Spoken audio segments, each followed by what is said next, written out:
And it went from there to dressing Rita Ora, Cara Delevingne, Rihanna, Saoirse Ronan, and yeah.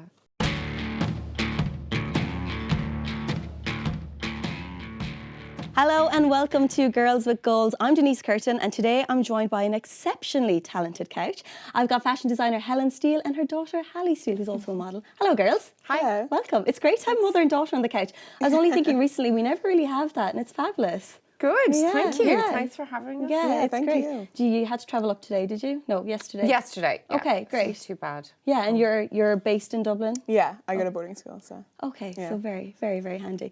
I think briefly to start off this whole interview, we'll just talk a bit about how you got into fashion and the kind of road that you've had up until now. How I got into fashion, I studied, when I finished college, I actually thought I wanted to do acting, and my first week in theatre studies when I finished school was, I just realised that this is definitely not for me. They're all thespians. And I thought, wow, these are not my tribe, this is not my crew. So I then spent the year working on a portfolio and applied to NCAD 3 times and was rejected, and then ended up studying in a college called Burke College, and I studied fashion design and marketing. And then I did my degree in fashion design through the University of City and Guilds in London. Verbal diarrhea.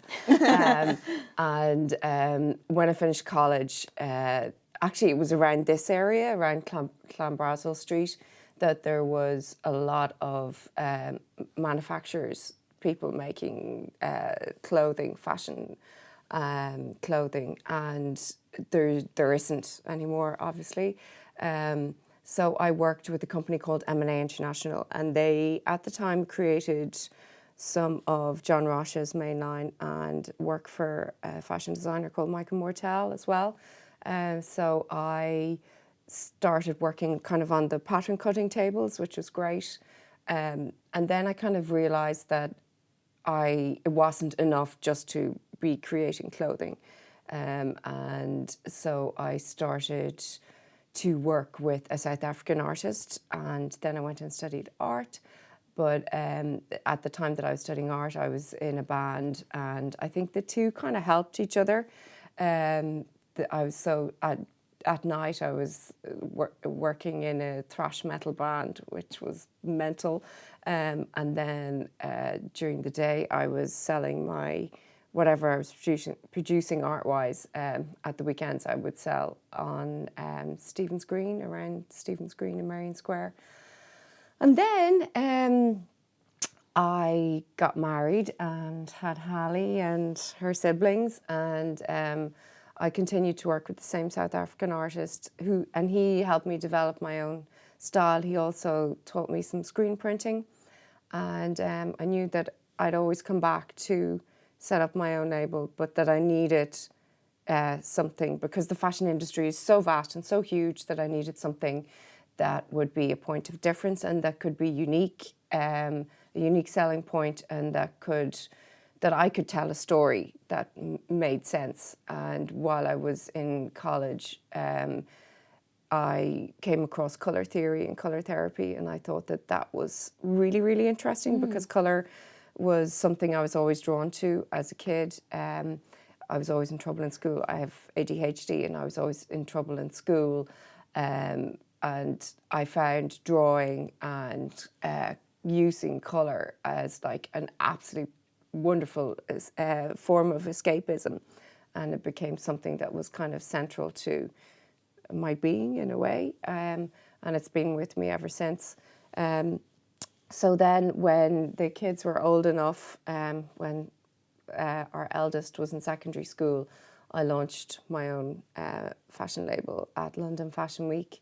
And before I launched the collection, I was showing at an art fair in the Middle East, and a buyer for a company called Boutique One, which is like a now in the UK, but it's similar to, say, Selfridges in the UK, but it's in the Middle East. And I was on in the art fair, the gallery that owned the stand that I was on was owned by one of the Omani royal family, so we had to dress culturally respectably.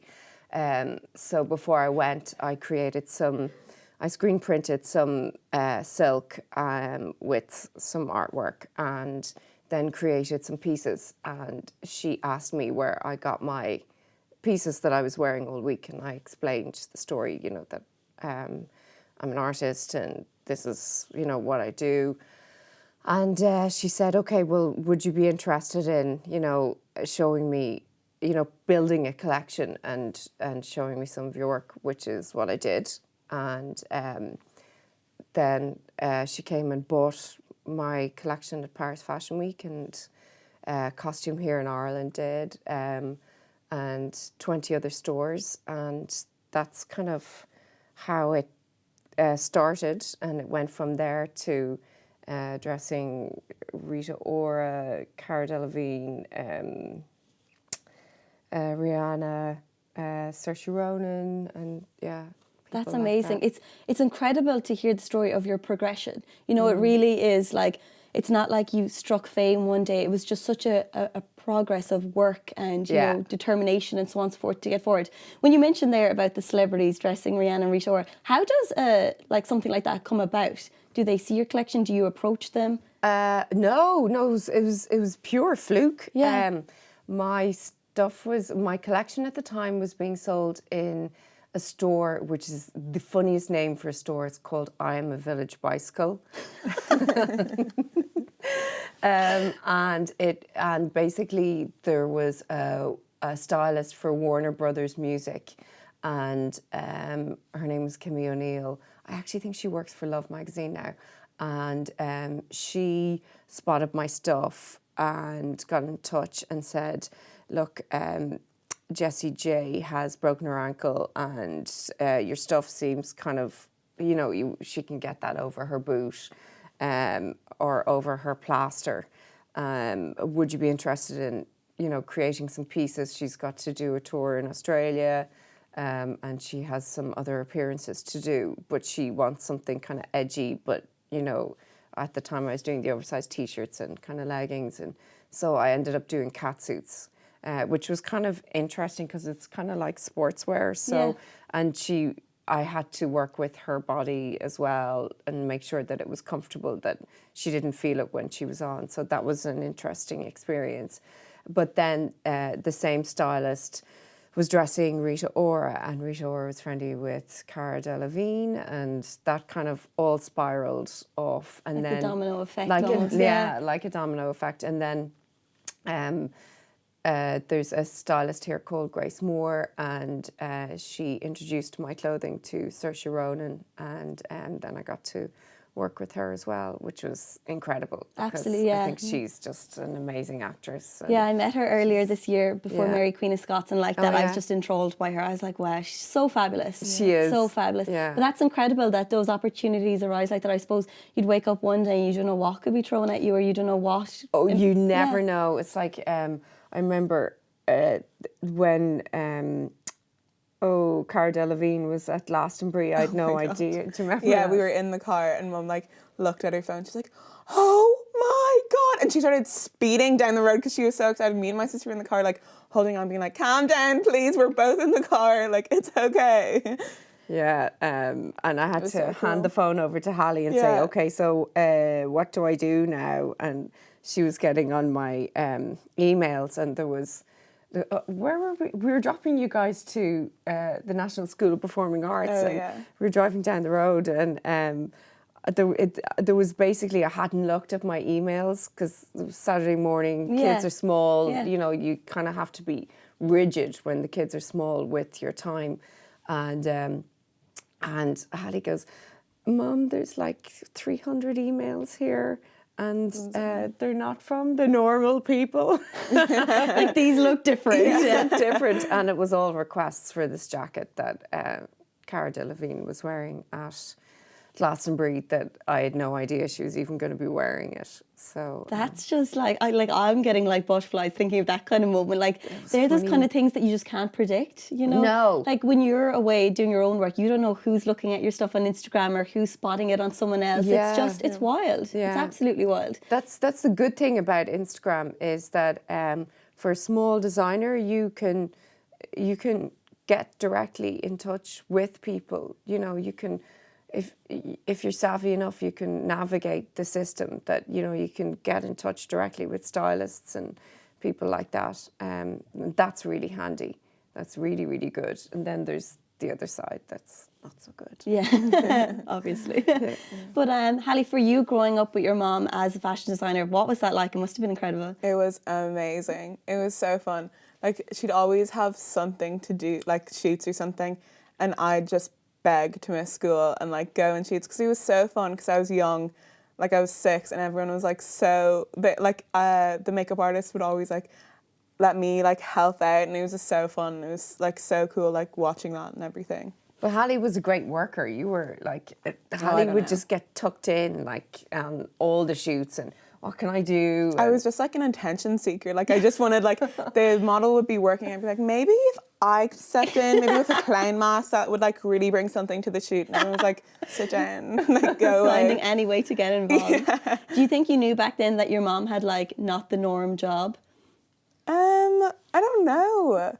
I think I didn't really think about. Like, I don't know. Yeah. I mean, well, maybe the time that I got you guys to dress up with the ski masks and smash up the car. That was kind of... Yeah, I remember it was like for one of her videos and I went into school the next day and I was like, yeah, I just kind of chilled at home, did this. And they were like, what? We just played football. Like, what are you doing at home? And I was like, oh, I thought this was normal. Okay. We went to GAA practice and this is how it happened. Yeah, literally. Yeah, but Halle used to go to running practice and Nick like would take like high heel shoes or my, you know, say my good trainers or like high heel trainers or something like that with her running practice. And I'd go in and I'd be like, look at my new shoes. And they'd be like, you can't run in that. What are you doing? You were bringing the fashion, you know, this is the glamour. Yeah. And then I suppose, how did your involvement in your mom's campaigns come about? Was it just a case of like you were on the set so often that when you got a bit older, you're like, I want to get involved in this? I think it's from like a lot of pestering. Yeah. Because I really, I always wanted to do something creative and everything. And I was saying I always loved the shoots and I'd always say, oh, maybe if I get in a shot. But then it started when the plus size modelling like grew. I realised I could do it. So then I kept asking Mum, I was like, let me do a shoot. And then I think she just got sick of it and was like, fine. Actually, as well, before Halle did a shoot with me, I think you'd done one shoot with Barbara Parr for the Weekender. Yeah. And then Halle was 16 that summer and she was like, you know, I need to get a summer job. And I was like, yeah, you really do. So we'd given her a certain amount of time to find a job. So she told me like on a Friday, she goes, oh, by the way, I have a job interview in Dublin on Monday morning. Can you come with me? And I was like, well, that's a bit of a strange job. And how are you going to get to and from Dublin every day of the week? And she was there, oh, we'll work it somehow. You're down there a lot with work. And I was like, well, why do I have to be in the job interview? It's a bit odd. And she'd basically gone to a couple of agencies and she went to Not Another, and that's what the job interview was for. So she started, you started working with them, and then Halle turned around to me and she goes, no, I think it's time I can... Get us. Yeah. Well, I love how you went about that. I love the way you got the contract and then you went to your mom being like, now I need to be in your shoes. Yeah, literally. Totally, absolutely, totally all her own doing. And in fact, Halle really opened my eyes to the plus size market and showed me like Ashley Graham, and I think she was a big influence for you. Yeah, for sure. Yeah. And was that something that you hadn't really seen much of yourself as well? Because I knew you said that you started to see the plus size industry grow and you're like, I want to get involved in that. Yeah. Was it the same from you from a fashion angle? Did you not see much of it? Or? I personally, I suppose the first time I did London Fashion Week, I was kind of appalled by how thin all the models were. I just thought it was wrong, and I really thought that some models in particular weren't. They're all such beautiful girls. It's such an awful system, you know. But I just thought it wasn't relative to that. I couldn't identify, and I'm sure most people couldn't identify with some of the models. They're just so thin, and I didn't feel that it was a proper representation of to my customers as to what clothing was going to look like on them. And but I think Halle definitely for me was the driving force. She really opened my eyes to how it just it made absolute sense, but at the same time it wasn't being provided for here in Ireland. It was certainly changing in England and in the States, but and Ireland is so small that so it was something that I really felt important. That was really important because a lot of the stuff that I produce is the clothing that I produce is for all shapes and sizes. So I didn't want to be kind of leaving any customers out. And then I always saw the frustration, you know, with Halle and also with me of being like all shapes and sizes. That the frustration that you know you feel going into a store and something is really gorgeous and you put it on and it just doesn't fit and it says it's a size 12, but realistically maybe it's like a size 12 in China, but it's not here in Northern Europe. Our body forms and shapes are different.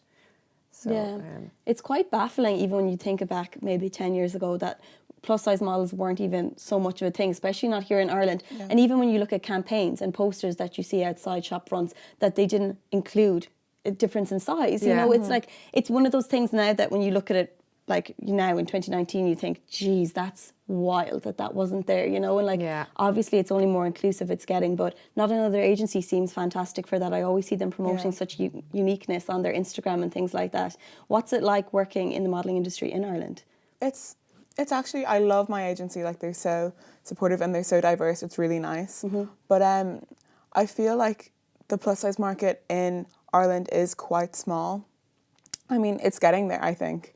But it's like a plus whenever I see another plus size model in another campaign, like it's a plus for me, you know. But I wish it could get better, because when growing up, like I'd see, you know, like Kate Moss or something, you know, and I'd just be like, that's not me. So it just was quite hard, you know. Yeah, it's just like unattainable images and you're like, I want something that appeals to everyone. And, you know, if I'm looking at a T-shirt, I want to see it on 8 different sizes so that I know like which one I am, or I can at least kind of like see myself as one of them. So that's definitely something. And when we're talking about like attainability and stuff like that, your collection with Duns, we must obviously talk about it. How did this come about? It came about originally myself, because I was working in Dublin so much, I'd stay with my sister.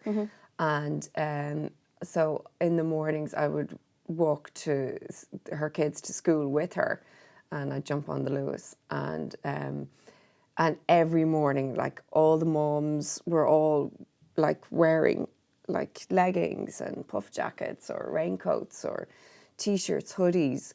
And myself and my sister were walking along the road and we were both wearing leggings. And I was saying, where are your leggings from? And she said, Duns. And I said, oh, geez, so mine. And she goes, yeah, but mine are 6 years old. And I was thinking to myself, geez, I think mine are about that, if not more.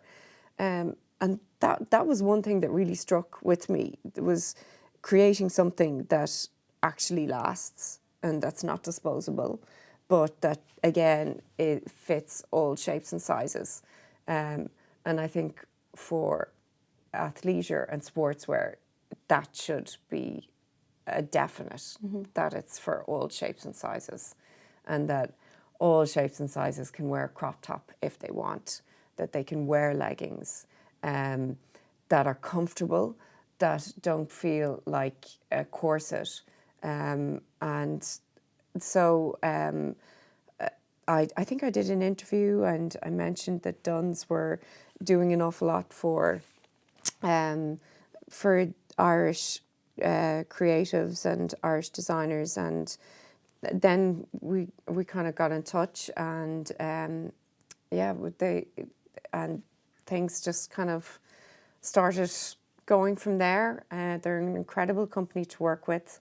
They're totally behind positive new ideas, and yeah, I'm delighted to work with such a brilliant company. Yeah, because the one thing that I really noticed was that the athleisure, it's so colourful. And that's something that I think we often miss in sportswear. You know, it's block colours if it does have a colour, or it's black. Whereas this really brings fun into the collection. Is that something you wanted to continue from your more high-end collection to bring it into Duns too? Definitely, yeah, to bring that kind of sense of fun and colour and just joy. And sometimes I think we lose that kind of inner child that is inside us that, you know, loves to get up first thing in the morning and just throw anything colourful on them and walk down into the world. But it's just to kind of give that little inner child a kind of burst of energy, you know, no matter what age you are or where you are. You know, if you're driving a tractor, or if you're walking your kids to school, or if you're, you know, running a track, that you have that little sense of energy and part of you that is going to give you a little burst of energy and colour in your day. Absolutely. And I think the great thing about it as well is I feel like sportswear is really having a moment at the moment. Like I know it's always been there, but now we're seeing people team joggers with like a crop top and wear it out. And I was like, I love how comfort is becoming key, because although like we should always be, you know, like focusing on comfort, it's now been seen as stylish, which I'm like, this is amazing. Like I wear joggers to work sometimes, and I'm like, if I like do my hair and makeup nice, at least I don't look hungover. You know, this is like, and you're comfortable. But that's the thing. Clothing should be, you know, you should be able to wear, you know, different parts of athleisure in your, you know, day-to-day wardrobe. Yeah, absolutely. It shouldn't, you should be able to mix it up. It shouldn't be, you know, one part for, you know, oh, this must be for sportswear only. It should, your wardrobe should be versatile, definitely. And in fact, Halle kind of inspires me to, I look at what she wears and what her friends wear as well, and kind of try to bring that into what I do, as well as what I think I would like to see myself in sportswear. And then on our team, we have a woman who does triathlons and marathons, so she road tests everything, which is good. Yeah, that's amazing then, because you're getting so many different opinions, so many different styles. You're incorporating so many different people on board that you're like, the collection's going to be only stellar, you know, because we have so many people on board. I know you're very involved in sustainability as well. Yeah. What does sustainable fashion mean to you? It means... I know, it's such a hard question.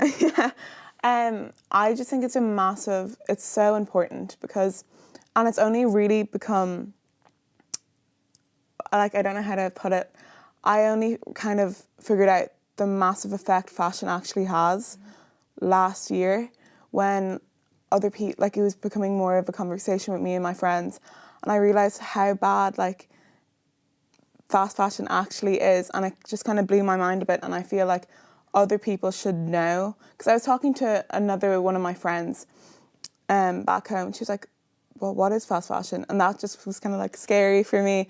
So I just want to kind of put the word out there. I know it's already out there, but like for my friends and everything, because like it is such a massive problem. Yeah, and I think it's a buzzword at the moment for all the right reasons. Yeah. And the more people that speak about it, obviously, the more of an effect that we can have, you know? But Halle has kind of educated me a bit, especially with, you know, just the care of your clothes. You know, that you don't have to aggressively wash your clothes. And that's something I would have learned over the years is, you know, to care. I came from an age that, you know, everything was cared for properly, that you looked at your care labels, that you didn't wash the bejesus out of everything at like 80 or 90 degrees, that, you know, everything is, if there's a hole or a button missing, you mend it. But what Halle has educated me to is like proper detergents that are eco-friendly, but not actually to just look at if they're genuinely eco-friendly is to look at the ingredients on the back. Yeah. And also Halle takes me thrift shopping, and it really, like, it's fantastic, and that's what we did in college, and it's really good to see that happening again, that everyone's not, that there isn't this massive label consciousness, that it's more ethical, which is... But even growing up, like, we were always quite sustainable. All of the clothes that my sister would wear, it would be brought down to me. And even, you know, when you're like going out to the like underage discos and you're like, I need a new outfit every time I go out, Mum would be like, no, you don't. So I'd swap with my friends, but my friends were always like smaller sizes than me. So my like boobs would be like bulging out and I'd be like, I look amazing. So that was always a plus for that. Yeah.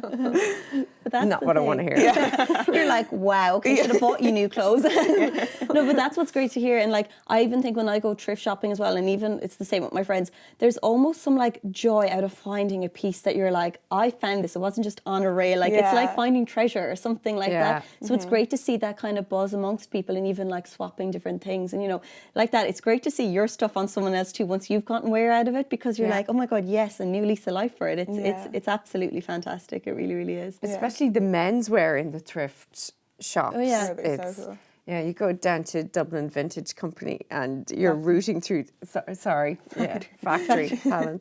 And you're rooting through the menswear. It's just, it's a minefield of amazing, like, old sports jackets and T-shirts, and it's really good. Yeah, it's that kind of like sports look stuff as well that you can pick up. And I even find like I love buying jumpers in men's sizes, wearing them oversized. And like that's literally just like the kind of gear I love to live in. Like it's just the comfort as always. But anyway, now we're going to take a quick break. Earlier today, Niamh Maher caught up with Sophie Benoit. Sophie is the brains behind Designers in the City, a non-profit project that aims to promote local, sustainable and ethical designers in Ireland. We'll be right back with more with Helen and Halle.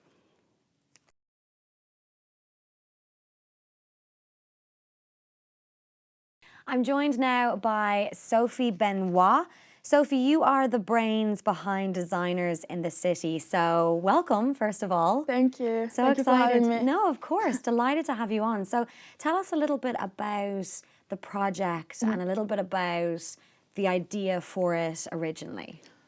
Well, the idea came from when I watched a documentary that is on Netflix, The True Cost. Like, everyone saw the documentary, but it's life-changing.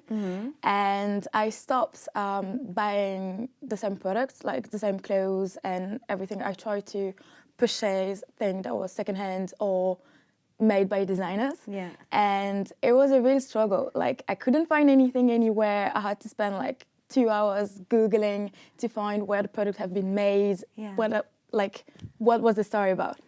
And I was like, maybe it would be cool if we could have like a place, like a market where we could find those designers. So I moved back to France and I decided to start that a year ago. I was noticing that it's not exactly an Irish accent. So you are from France. Whereabouts in France are you from? I'm from Lille. Okay, so I mean, in comparison to Ireland, because I feel like the sustainable fashion industry is really, it's having a moment, like lots of people are a lot more conscious about their consumption. What's it like in France in comparison? Are they way ahead of us, or what's the comparison like? Yeah, They are. They are. Jesus. Classic. There's lots. Okay. Tons of markets like this. Yeah. Lots of shops where there is no plastic bags anymore. Like, you can just buy things in bulk. Yeah. It's a really big subject in France, and everyone is trying to, be more conscious. Conscious about what they're buying, and it's a real economy there. I do feel like you kind of touched on something there that's interesting, in that it is difficult, I think, for people to find sustainable fashion. And I don't think it's for lack of trying. I think that people are really interested in being more conscious of their consumption. But we see a lot of influencers going to these charity shops and getting the most amazing designer things. And I mean, is that one of the reasons why you thought a marketplace might be a better situation for people to actually be able to go? Because it's the whole shopping thing as well. Like, you can want to go and find something that's better economically and better for the environment as well, but but it can be hard to find it. It's super hard. Yeah. People are trying. They do try, but it's not that easy. You know, when you need something, it's easier to go to Pennies and buy what's in it. Than trying to find something that is sustainable, ethically produced, and that kind of stuff. So people are really trying, and it's not easy. And having like a marketplace would be a better way to give them alternatives. Being like, okay, you don't have to go to the big retailer because there is something else. And it's easy to find, and you can meet the designers, you can talk to them, and then it encouraged to have like that behavior for a long time. Yeah, I mean, I saw in one of the kind of descriptions of designers in the city, it was saying that fast fashion is so 2012, and I kind of love that as well. But when you say that you watched the documentary, The True Cost, and that kind of got you thinking about it more, when you were growing up, was fast fashion kind of the way that you went, or were you always slightly more conscious of the clothes that you were putting on your back and where they came from? No, I was deep into fast fashion. Okay.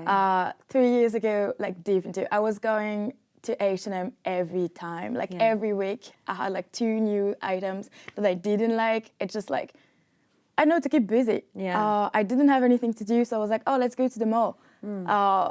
I thought that it would make me happier, or that I needed those stuff, but I don't. No, it's really when I realized what was behind that industry. It's a disaster. Like, it's the second industry, the more polluting, just after transport. So it's really, really bad, and there's lots of things involved, like the people that are making the clothes, the logistic behind it.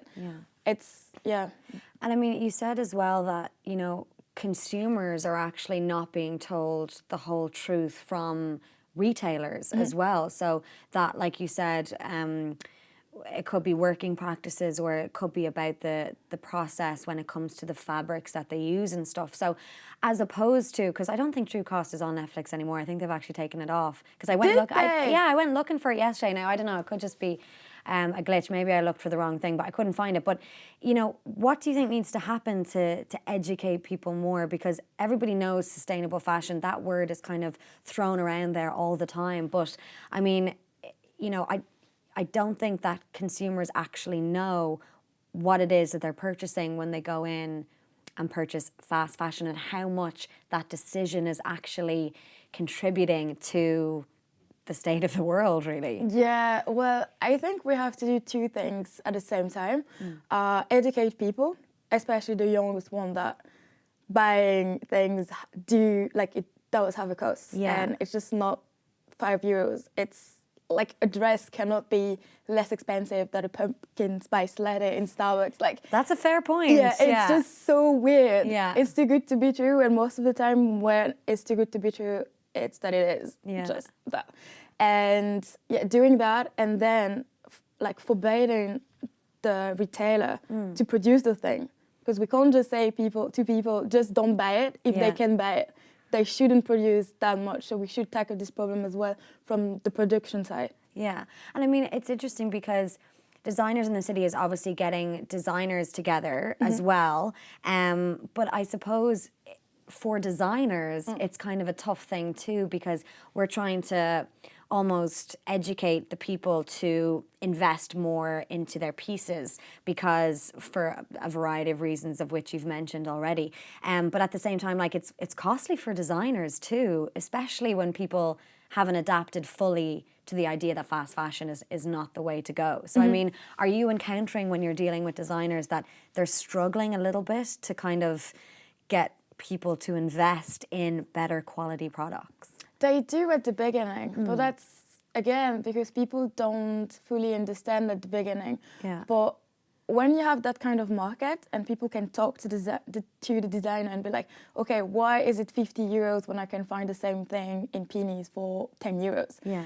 And they will be like, that's because that's a production process. Like, it comes from my mind. It takes like 2 months to design it. It's handmade, so it takes time, and the fabric is like sustainable, so it worth the price. And when people can understand why, they're ready to invest more. It's also like what you were saying earlier about kind of going to the mall and, you know, shopping can be something that people get great enjoyment out of. But now there's so many different variants of that. So there's online shopping, which, you know, you don't actually have to leave your house and you can just be sitting there going click, click, click, click, click, not knowing what's going into your cart. And then going into shops, which actually I've always hated because dressing rooms in general just give me that's the worst. so much anxiety. Oh, yeah. The lighting in them are just brutal. Like, you can F off with your lighting in dressing rooms. I'm like, that's ridiculous. But in terms of like the experience of going and like that, speaking to the people who are actually making those clothes, that must be incredibly enjoyable for people too. It is.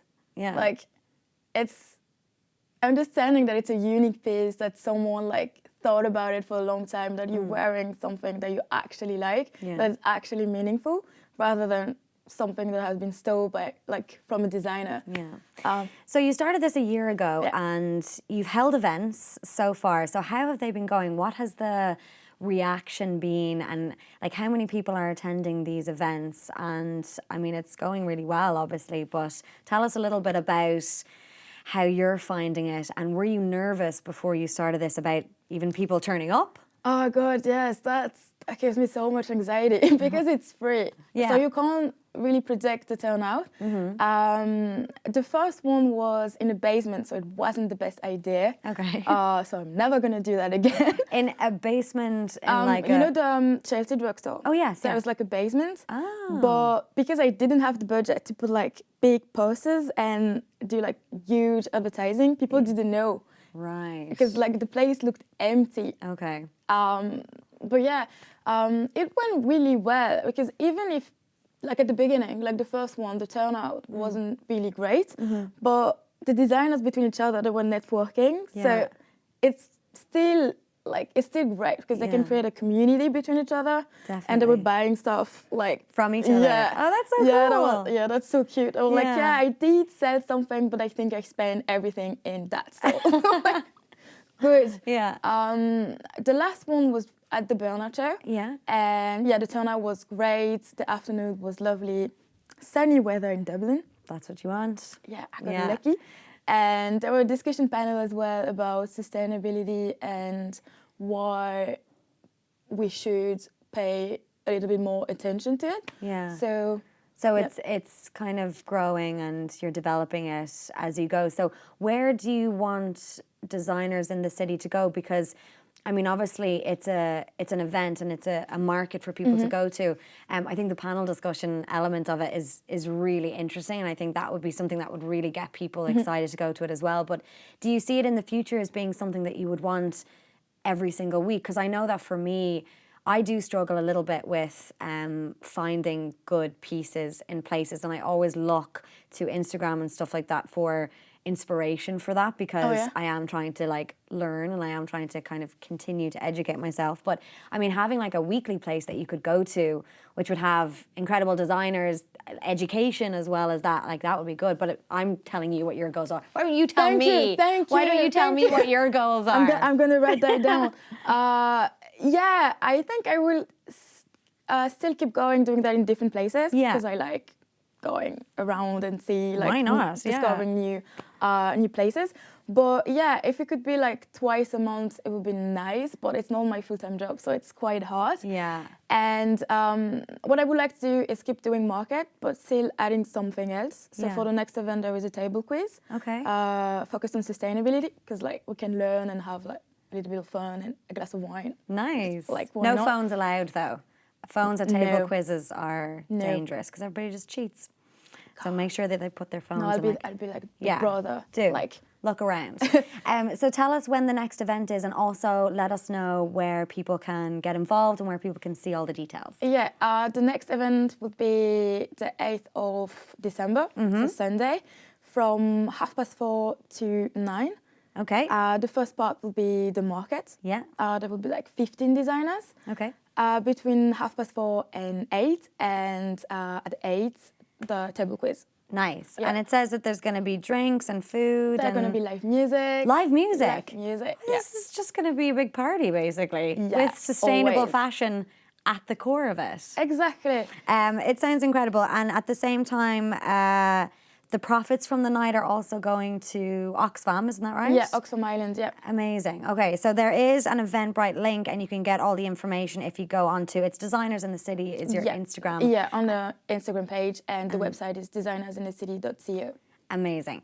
Sophie Benoit, it's been a pleasure talking to you. Thank you so much for coming in. Thank you so much. I love that we're matching as well.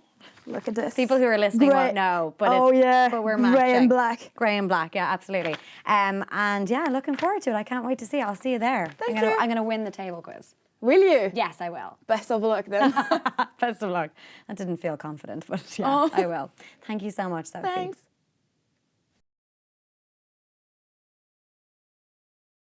So before the break, we were talking about the collection with Dunnes anyway. When it comes to your high-end collection or your collection with Dunnes, when you think of the person that's wearing Helen Steele, who are they?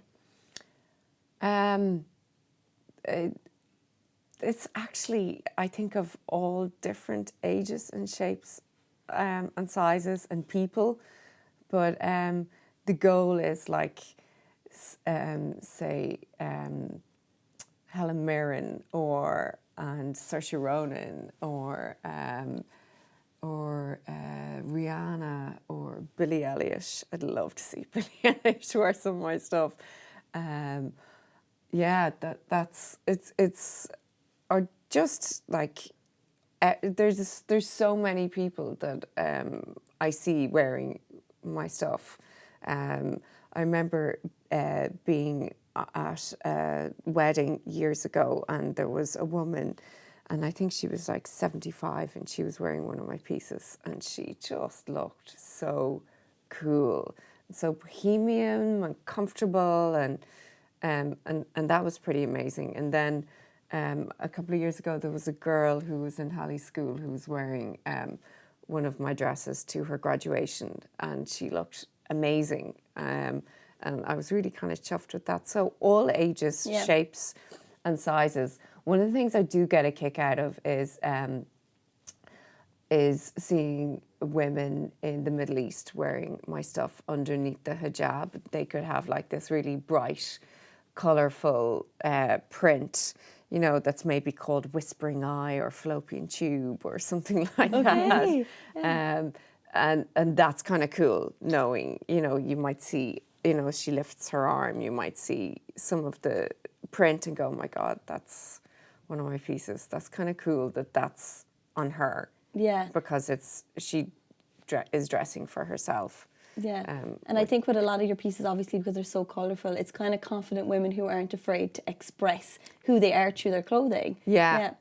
But I do create some other pieces that are more gentler and more nurturing and not as out there and vibrant for the woman who does kind of want to feel a little bit more kind of free and comfortable. And the great thing about everything that I produce, I test wear. So all of the clothes I have, like, they're great if you're hanging out with your kids or if you're working, and they're a great desk to dinner dress as well. And they're most importantly a great eating and drinking dress. So I think that's key. That's key. There's nothing that when you feel so constricted in something, you're sitting there and you think, if I get the pasta, I'm not going to fit in my dress anymore. You know, this is the thing. Or when can I let the belly out? Literally, and you're like trying to like suck it for pictures, and you're trying to like hide yourself. You're like, there's nothing worse than that. So again, it's the comfort playing into everything, because it is key. And just being happy in the body that you're in and feeling great as well, and not restricted. And then when it comes to creating a new collection, how long does it usually take from like an idea to seeing it on a rail? Oh, it's a nightmare. Sometimes creativity can just, sometimes it comes and it bang on time, and you work through it and it's perfect, and then the next collection you're working at something for months, and then you go, this isn't working, and you have to scrap it and then start anew. And it sounds so frivolous, but like it's your bread and butter. It's your name, you know, and all you have in this life is your name. And I'm only as good as the last piece of clothing that I produce, the last print that I create. So in a way, a lot kind of rides on it. So it has to be perfect, and sometimes the creativity won't do what you want it to do. But so it can take a long time. For example, we're working on with Dunn's, we're working on next August's collection already. Yeah, and I'm working on autumn winter 20. Well, I mix autumn winter and spring summer, so I'm working on basically 2021 at the moment, starting the prints. It's crazy for to it. think that projection is so far ahead. You know, Yeah. it's madness. And spring summer, my mainline collection for spring summer, which launches in New Zealand, Australia and South Africa, that's in production at the moment for spring summer 2020, which sounds far away, but it's like it's only a couple of months. I know, it's actually so soon. You even start to see like January, February, the pieces even start to trickle into the shops, the coats go on sale, and all of Yeah. a sudden there's a few rails of little tops, there's a few rails of kind of like skirts that you don't wear tights with, you know, you start to see it Yeah. slowly coming in, Yeah. It's madness. And you know, when a collection is about to come out, what's the initial feeling the night before, let's say, it drops? Is it nerves? Are you just excited for it to be out there? How are you feeling? Yeah, kind of nervous energy. And sometimes you're totally breaking it and you always question yourself anyway. A lot of the time I would work by myself, so you're always constantly questioning yourself, or else you're really annoying Halle and going, what do you think of this 20 times a day? So yeah, it's kind of an ongoing process of positivity, negativity, yeah. And do you like to have input into the collections as well? Yeah, I mean, she always asks me, so it's nice. And to you give try input. on a lot of the stuff as well. Yeah, I like doing that. Yeah. So they're all, yeah. Yeah. I think that's important as well, like having that kind of team effort, because a lot of the time you do need a second opinion, especially from someone you can trust, you know, and someone that's stylish and young as well, you Yeah. know, it's always key. But Halle's great with my social media. I'm really not. She is. She's so posts good. The cringiest And stories. I'll get these texts from Halle going, take that down. That's But just I literally, awful. I had to like sneak her password and put it on my phone. So if I see a story up, I literally am like, okay, go into her account and delete it. But she's copped on, so she's changed her password. So You're like, Cam, we're just going to get rid of this. literally. Save Yeah. any further embarrassment for you, Mum. Yeah. No, she's really good. She's great eye, great attention to detail. Yeah, she's been an incredible influence on my work, definitely, and on the shapes I create, and the colours I use as well. Yeah. And obviously, because you're in leaving cert year, I suppose we better just quickly ask how the year is going so far. I mean, it's going good. Yeah, yeah. Bit stressful, but it will get there. So Do you find there's a lot of pressure around the leaving cert? yeah, for sure. It's quite, I don't know. School's been always quite hard for me because I have a few learning difficulties. So I always found that a bit of a struggle. So this year has been a bit of a struggle, but it's getting there. Yeah. And as your mom being so successful, do you find that you're giving her advice about the leaving cert, or like how is your stance on it almost? In a way, I can identify with some of Halle's struggles because ADHD would have not helped me in school. But I suppose in a way, all I can do is, you know, just be there and support her, give her the best access to education and grinds and that kind of thing, but also to let her know that when you actually leave school is the time that your education can flourish, because you get to actually study something that you have picked and you enjoy. Whereas I think the learning in the educational system, it's so broad, but in some ways it's so linear. It doesn't take into consideration dyspraxia, dyslexia. I know there's DARE and things like that and race out there, but it doesn't take into consideration that everyone's brain works in a different way, and that because your brain doesn't work in the general rote learning way, that it doesn't mean that you know, that your intellectual abilities and that your general abilities in life are going to be anything different to, you know, your peers who are able to learn in that way. I think, and certainly I left school with a sense of, certainly with a sense of shame around the learning, definitely. Yeah. Because I knew that I couldn't retain information the same way as other students could. And once I got into college, my life totally changed, and for the better, definitely. I don't think the current educational system is fair, and I think it's an absolute appalling disgrace that the Board of Education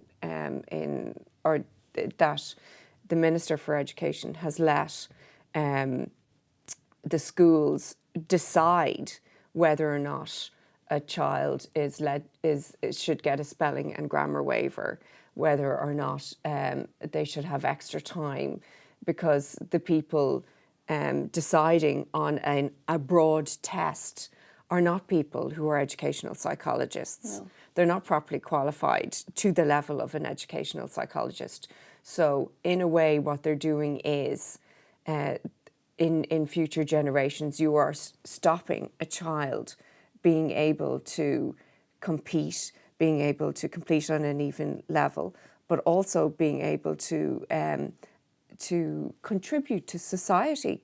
Yeah, you know, and that's at the end of the day, if they're worried about facts and figures, well, you're stopping a child being able to financially contribute to society. Yeah.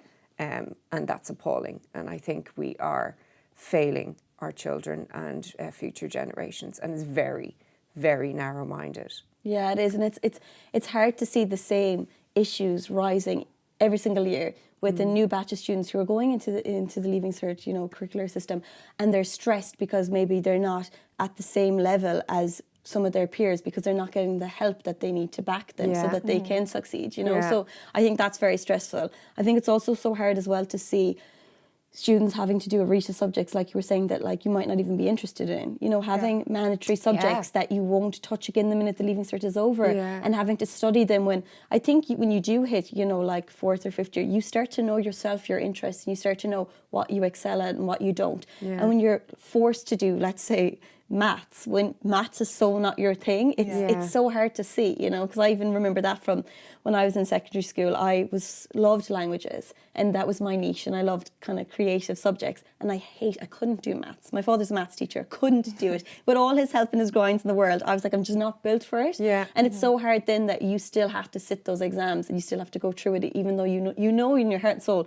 you're not going to be a mathematician when you leave, and you don't want anything to do with it, you know. So seeing that kind of thing, it's aggravating almost, you know, that everyone has to go through that, because like you were saying, the minute you go to college you flourish because you start doing what you want to do. But it's hard that subjects that you don't even like dictate whether or not you get the points and things like that to do the things you like to do. So it's a difficult one. But why I asked you is we don't have Leaving Cert students on this show enough, so I'm like, how is it going, you know? And when are the exams? June, isn't it? Yeah, June. And do you think you know what you want to do after, or is it early days? I don't know. I know I want to go to college, but I'm not sure what yet. But I'd love to pursue modelling and everything. That would be amazing. Absolutely. I think you're destined for it anyway, for sure. And she was looking at new media studies in IADT. So that's what I did. I did journalism and new media in UL. So really? Okay. I loved it. I always knew I wanted to do it, and then I was like getting scared because I was like, how about if I'm not good at it? And then I was like going back and forward, and I was like, I'm just going to do it because I don't know what else I want to do. You know? So it's just a case like that. And lastly, I'm going to ask, what's next for you anyway? What's next for Helen Steele? I go to Australia on Tuesday, and to promote, to do a kind of press trip. I launch my collection in a chain of stores they've a chain of stores in Australia, New Zealand and South Africa. And actually Natalie B. Coleman has got has been taken on by this store as well. So that's kind of exciting. And I'm in production for spring, summer. And then I have a big drop with Dunn Stores in January. And it's a really interesting collection this time. I'm really, really excited about it.